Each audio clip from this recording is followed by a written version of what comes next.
Hey, what's up guys, and the exciting times are back. The CES 2020 has kicked off with full steam. Samsung has revealed some exciting stuff there, but nothing will be more exciting than what they're gonna reveal officially in the month of February, which is the Galaxy S20 family. There's a reason why Samsung is giving a lot of importance to the number 20. It's not just because of the year, it's also because of something else. Samsung is about to go ultra smooth on all the Galaxy S20 models.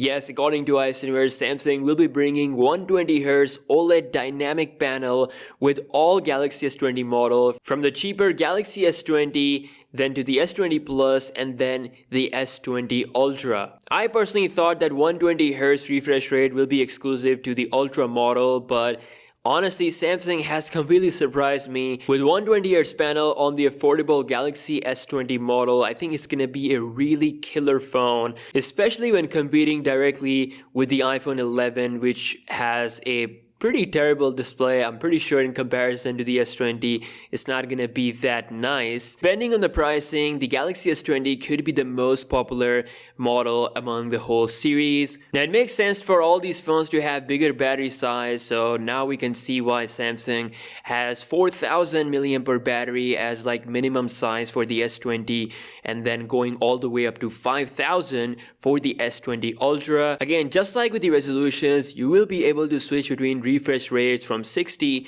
to 120Hz in the display settings. Now in case you don't know, the Galaxy S10 Lite and the Note 10 Lite are officially announced. They're being displayed at CES 2020, so we have the actual hands-on videos as well as the trailer for the S10 Lite is coming to Indian market pretty soon, and most likely both of these models will come to United States as well. Here are the full specifications on these phones. Interestingly, these are the first phone from Samsung to have the tilt optical image stabilization, which is said to be even better than what Samsung has implemented with its flagship Galaxy S10 and Note 10 model. So steady video performance will be amazing, and of course something like this, or perhaps even better, will be implemented on the Galaxy S20 lineup. Now speaking of CES 2020, Samsung has also revealed its bezel-less TV. Yes, a truly bezel-less TV. The TV is called as Q950 8K. Yes, it's an actual 8K TV with AI deep learning, and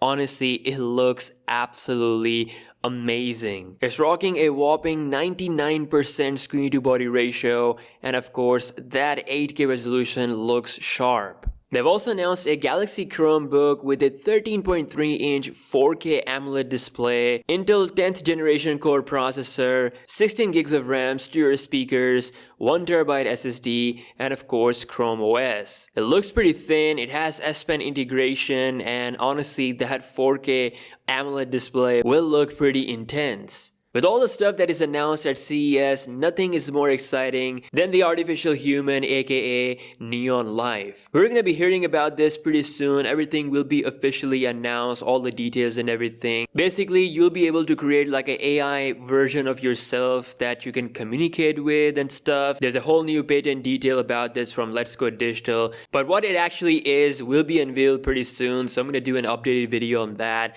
Anyways, let me know your thoughts in the comment section below regarding the Galaxy S20 family, and what do you think about the S10 Lite as well as the Note? What do you think the price should be for the Note 10 Lite model, especially since it's using the last gen processor? And yeah, I'll see you guys in my next video. Peace out.